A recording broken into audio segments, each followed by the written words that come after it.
A 19-year-old facing capital murder charges for allegedly stabbing both his mother and sister to death at a Southside home. Police Chief William McManus says he believes there are mental health issues surrounding this attack. 2 women and an infant were found inside the home unharmed.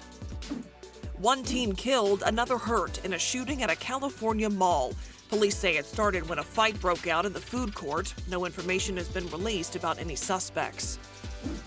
Police are trying to track down a man who they say stalked his wife this morning, then shot her 3 times as she was driving to work. Bullets also hit an occupied Via bus, but no one was hurt. Javier de Hoyos is wanted for aggravated assault with a deadly weapon. Before today's shooting, police say he already had an outstanding warrant for threatening his wife earlier this month.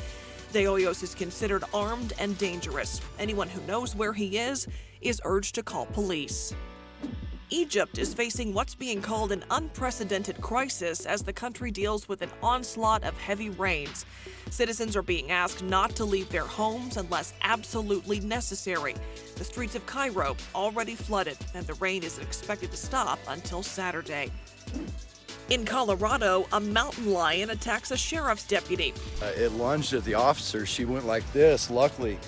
Thank God. I mean, if she had not have put her arm up, it would have just gotten her right here. Video captured of the attack shows the deputy trying to fight off the lion while she's on the ground. The cat eventually runs away. Investigators say moments before this attack, the animal attacked another person. Both people are expected to be okay. As for the mountain lion, it was shot multiple times and eventually died. A security camera captured what happened after a pair of cars drag raced down a Florida neighborhood street. One of the cars hit a ditch and went airborne, landing hood first upside down. The top of the car was smashed completely down to the doors. I can't believe that somebody came out of there alive. Emergency crews were able to rescue 2 teens inside the car. One suffered a couple of broken ribs. It appears iron rain is falling on an exoplanet. An exoplanet is a planet that's outside the solar system. This one is called WASP-76b, and it receives thousands of times the radiation the Earth gets from the sun. Researchers believe blazing temperatures turn molecules into atoms and metal into vapor, which then develops into iron vapor. Heavy winds push the vapor into the cooler side of the planet. That turns the vapor into clouds, which then release the iron rain. Today, millions of Texas households have received some letters in the mail to respond to the 2020 census. It's a once-in-a-decade effort to count where people live in the U.S.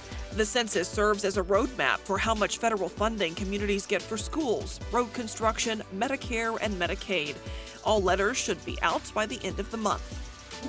Reading to children can have a significant impact on their development, and experts say that's especially true for babies in neonatal intensive care units. That's why one hospital in Indiana has launched a reading library for NICU families. So once upon a time, there lived a king and queen who longed for a child. Premature infants are at really high risk for having language delays, and reading is one of the ways, especially reading by parents, is one of the ways that we can help improve their outcomes. To read more about these 9 stories, go to ksat.com.